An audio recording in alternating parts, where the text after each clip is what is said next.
Salut, voici un mini cours sur la nomenclature. Voilà, donc dans cette vidéo, je vais expliquer brièvement les bases en fait et j'ai surtout principalement donné des petites astuces de moyens mémotechniques. En premier lieu, un truc très important à savoir, c'est toute la liste. Donc méthyle, éthyle, propane, butane, penta et hexane. C'est un peu rustre à apprendre comme ça et chiant. Donc une phrase toute simple donnée par le professeur Noiret. Mylène est pas belle. Moi je rajoute aussi à la fin plus horrible. Donc ça donne Mylène est pas belle plus horrible. Donc Mylène méthyle et éthyle pas propane, belle butane plus penta horrible hexane. Mylène est pas belle plus horrible. Voilà. Donc c'est une phrase toute conne, mais au moins vous retenez plus facilement. Enfin, pour moi, ça marche en tout cas. Donc vous allez voir, c'est que des trucs, des moyens mémotechniques vraiment nuls hein, que j'ai trouvé en une après-midi, et au moins j'ai retenu. Bon, ensuite, le plus compliqué à se rappeler en nomenclature, c'est toutes les groupes caractéristiques en somme. Bon, de base, il y a l'alcool. L'alcool, c'est plutôt simple, c'est OH, normalement, c'est le truc de base en fait, faut pas se prendre la tête. Donc, alcool, ol, OH. Voilà. Ça, c'est le seul truc où j'ai pas trouvé moyen de mémotechnique, parce que c'est le truc le plus basique. Donc, normalement, ça devrait être bon. Mais du coup, on a l'acide. Donc, l'acide carboxylique, du coup, ça finit par oïque. Donc, l'alcool, c'est ol, et carboxylique, c'est oïque. Donc, comme on peut le voir, c'est avec une double liaison O puis O et ensuite H. Donc OH, en fait c'est un OH, c'est un alcool, mais il y a une double liaison O. Voilà. Donc c'est une sorte d'alcool amélioré. C'est un moyen mnémotechnique ce que je veux dire. C'est comme vous dites, ok c'est OH, mais il y a aussi O. C'est comme un alcool amélioré. Et un alcool très fort, ça bourre la gueule. Donc dans les dessins animés, quand un personnage a bu, il fait cette onomatopée. Hic, voilà. Donc, je suis parti de ce fait, et du coup, un alcool amélioré, ça fait wick, wick. Voilà, c'est très con, et du coup, ça fait acide éthanoïque, par exemple, donc oïque. Donc, c'est un moyen un peu bête aussi, mais c'est que des trucs comme ça. Mais ça peut aider. Donc voilà, alcool amélioré, hic, c'est un acide éthanoïque. Ensuite, pour les carbonyles, donc on a soit l'aldéhyde, soit la cétone. Donc aldéhyde, ça finit par al et cétone par on. Pour se rappeler, c'est simple. Aldéhyde, ça finit par al, on pense à un truc débile, anal, par exemple. Pentanal, c'est un exemple. Euh, Anal, c'est quoi? Anal, c'est une des deux extrémités de notre corps quand on mange. On mange, c'est une extrémité de notre bouche, l'autre, voilà. Donc, comme c'est quelque chose de peu ragoûtant, on évite ça. On met au bord, aux extrémités, on s'en fout, voilà. On veut surtout pas que ce soit au milieu de tout le monde. Du coup, anal, donc c'est extrémité, du coup, c'est sur le bord des molécules. C'est pour ça qu'on a le C, double liaison O, H, sur les côtés. Voilà, il n'est pas au milieu. Donc c'est à la fin ou au début d'une molécule. Enfin, voilà. Donc voilà, et pour cétone, on c'est one. On, one, en anglais, premier, the one, etc. Quelqu'un, on va dire, de populaire, il a terminé premier. Tout le monde est autour de lui, veut le connaître. Il a terminé, par exemple, quelqu'un qui a terminé premier une course, tout le monde se concentre autour de lui pour lui demander des questions, comment ça a été, tout ça. Donc on, il est entouré de personnes, il est jamais laissé à l'écart. Le premier, on s'intéresse à lui, il n'est pas laissé à l'écart, comme l'anal. Du coup, il est au milieu, il est obligé entre deux C, comme on peut voir. Donc on a le C et double liaison O. Voilà, du coup, il est au milieu, il n'est pas tout seul laissé à l'écart, c'est le one. Et cétone, donc on.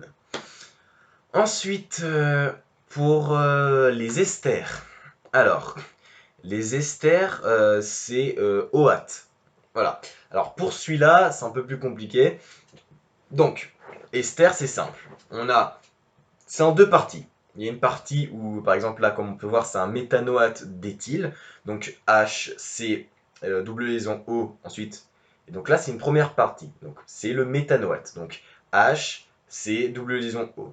Et la deuxième partie, c'est l'autre partie en bas. C'est le O, CH2, CH3. Donc ça, c'est l'éthyle. Parce que, comme on peut voir, il y a deux C. L'autre, il n'y en a qu'un.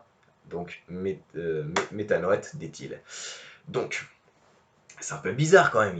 On prend deux parties, tout ça. C'est séparé par un O. C'est un peu what the fuck. C'est what? C'est quoi cette molécule, quoi? Donc, OAT. Donc, un ester, c'est what? OAT. Voilà, un moyen encore débile de s'en rappeler, mais qui peut marcher pour certains d'entre vous. Donc, parfait, non? Ensuite, l'amine et l'amide, pardon. Plutôt simple. Là, c'est avec le N. Donc, amine, amide, c'est avec le N. L'atome N, il n'a pas envie d'être dérangé par d'autres trucs, il veut être tranquille. Donc, l'amide, il est dérangé du coup, parce qu'il y a une double liaison O à côté. Donc il est dérangé par ce O, donc amide 2. Voilà. Alors que l'amine, lui, il est N. Amine, N, known. C'est-à-dire tout seul, hein, pas seul, il est known. Il n'est pas dérangé. Du coup, il n'y a pas de liaison avec O, il y a juste le N. Donc amine. Voilà. Donc, pour résumer, alcool c'est ol, voilà, avec fonction OH. Carbonyle, c'est quand il y a juste double liaison avec un O, donc à la fin c'est un éthanal par exemple, ou au milieu c'est un on, cétone du coup. Aldéhyde, cétone, voilà. Donc le carbonyle c'est soit aldéhyde, soit cétone, cétone, on, one au milieu, comme aldéhyde, al comme anal du coup à la fin. Les groupes carboxyles, c'est comme l'acide carboxylique, c'est OH avec un double liaison O, donc c'est comme une alcool amélioré. L'ester, c'est quand il y a vraiment deux parties de molécules séparées par un O, avec double liaison O, et voilà. Donc c'est quelque chose de what the fuck, donc what. Amine et amide, c'est avec la molécule N. Voilà. Donc, quand je dis qu'il y a deux O, c'est pas forcément pour toute la molécule, hein. C'est vraiment le groupe en fait. Donc on reprend les groupes où il n'y a qu'un seul O comme alcool, aldéhyde, cétone, il n'y a qu'un seul O. Là où il y en a deux, c'est acide carboxylique et ester. Et après, quand c'est des N, c'est amide ou amine. Voilà, ce qui peut permettre de mieux retrouver les groupes caractéristiques. Après, autre chose, c'est les cyclos, donc cyclohexane, cyclopentane, etc. C'est tout simplement quand ça a une forme de rond. Faut pas se casser la tête, ça ressemble à, c'est cyclo, point. Cyclo, c'est quoi? Cyclo, c'est une bicyclette, c'est rond, voilà. Enfin, il y a des roues, c'est plutôt simple. Euh, un autre truc qui peut poser problème, c'est les alcènes. Donc les alcènes, c'est quand il y a des doubles liaisons entre les C. Donc tu as deux types en fait, peut-être trois. Tu as ceux où on s'en fout de dire Z ou E. Donc c'est par exemple but 1 N, voilà, il y a une double liaison, il s'est pas dit si c'est de quel côté, donc vous dites but 1 N, c'est la première molécule, basta. Ensuite, on a les Z et les E. Donc les E, c'est quand c'est pas du même côté, c'est séparé, voilà. Et Z, c'est ensemble, voilà. Z ensemble avec un accent allemand dégueulasse. Donc ça fait ensemble, Z, c'est du même côté. Les deux groupes sont enfin C et C sont du même côté. Un d'autres trucs qui peuvent poser problème aussi, c'est savoir ce qu'on met avant. Par exemple, on fait 2 méthyl, 3 éthyl, etc. De base, on met les éthyls avant. Si un éthyl et un méthyl, on fait 3 éthyl, 4 méthyl. On fait pas méthyl avant éthyl. On dit éthyl, puis méthyl. Pareil, genre ça peut être propane, éthyl, méthyl. Voilà. Aussi, par exemple, il y a un méthyl groupement 3 et un au 5. On ne dit pas 3 méthyl, 5 méthyl. On dit 3,5 diméthyl. Voilà, diméthyl, triméthyl, quadriméthyl, etc. Aussi, pour les amines, c'est plus commun sur les amines, mais ça marche aussi sur les amides, hein, c'est la même chose. Quand c'est sur le N, quand il y a des molécules, enfin des ramifications sur le N, donc par exemple des éthyles, des méthyles, etc., on dit N-méthyl, N-éthyl, voilà. Donc il n'y a pas de 3, machin, non. Quand c'est sur le N, vous dites N-méthyl, N-éthyl. Point barre. Quand c'est 1, 2, 3 avec des chiffres, c'est quand c'est sur des C, en fait. Voilà, parce que ça fait partie de la chaîne. On compte à 1, 2, 3, 4, c'est 4 méthyl. Et quand c'est N, c'est bien N-méthyl. Donc j'espère vous avoir donné quelques moyens mémotechniques assez simples afin de vous rappeler de tous les groupes spécifiques et surtout pas faire des erreurs bêtes. Donc si vous avez d'autres questions plus spécifiques, parce que là j'ai fait vraiment des moyens mémotechniques pour se rappeler vraiment des trucs de base. Si vous avez d'autres questions, vous n'êtes pas sûr que si ou là, vous pouvez l'écrire en commentaire. Vous l'écrivez en commentaire, je vous réponds. Et s'il y en a vraiment plein, je ferai des petits schémas, je vous expliquerai plus calmement. Parce que là, c'est juste une vidéo faite un peu à l'arrache pour faire expliquer deux trois trucs. Et afin d'avoir au-dessus de 7 au prochain contrôle, comme ça, on est tranquille. Aussi, un truc que j'ai oublié de dire, par exemple, j'ai vu dans le contrôle de Monsieur Giraud qu'il utilisait des fois il y a des formules en mode CH3, ensuite CH2, etc. etc. Si pour trouver le nom de la molécule, ça peut peut-être parfois embrouiller l'esprit. Donc, vous mettez en fonction topologique en fait. C'est tout simplement, vous mettez en topologique en fait. Donc CH3, CH2, CH3, ça fait juste un truc comme ça. C'est en formule topologique et vous devez mettre en semi-développé. Au bout, les C au bout c'est CH3, au milieu c'est CH2, c'est toujours comme ça. À part si les CH2 ou les CH3 ont des liaisons avec par exemple des groupes spécifiques.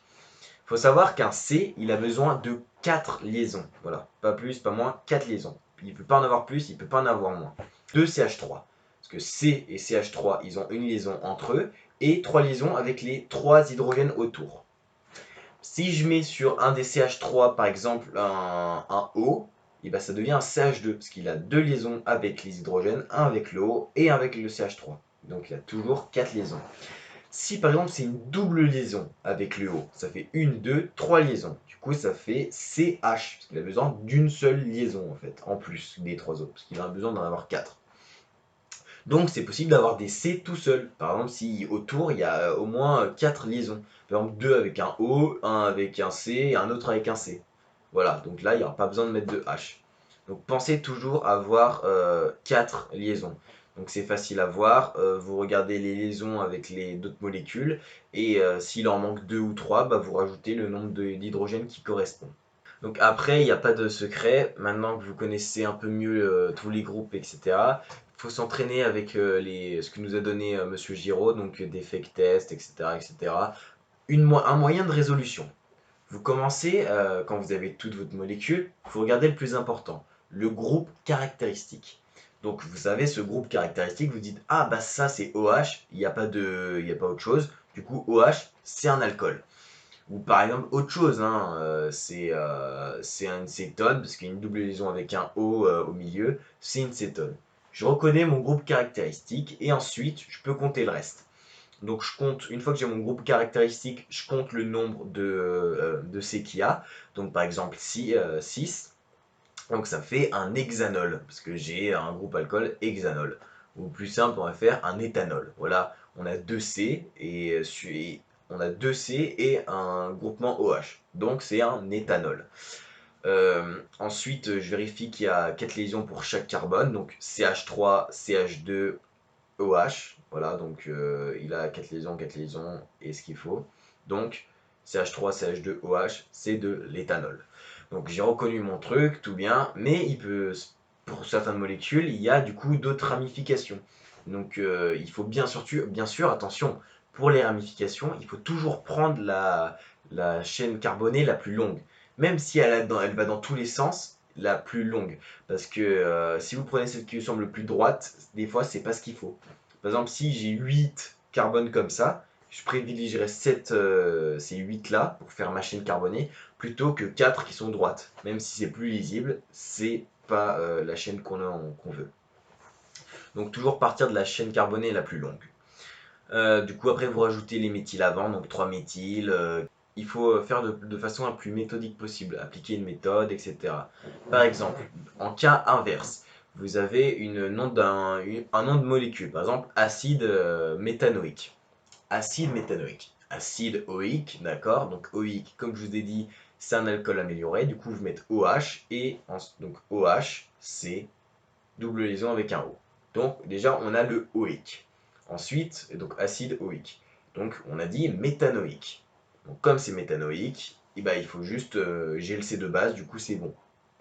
Et vous rajoutez du coup avec sa liaison avec son H. Par exemple, ça aurait pu être autre chose, par exemple un propanoïque, vous mettez juste le OIque, donc C, double liaison O et ensuite le OH, et propane, donc mylène et pas, 3, donc CH3, CH2, C, double liaison O, OH. Bon bah j'espère que ça vous a aidé, hein, et n'oubliez pas, la TS1, c'est les meilleurs.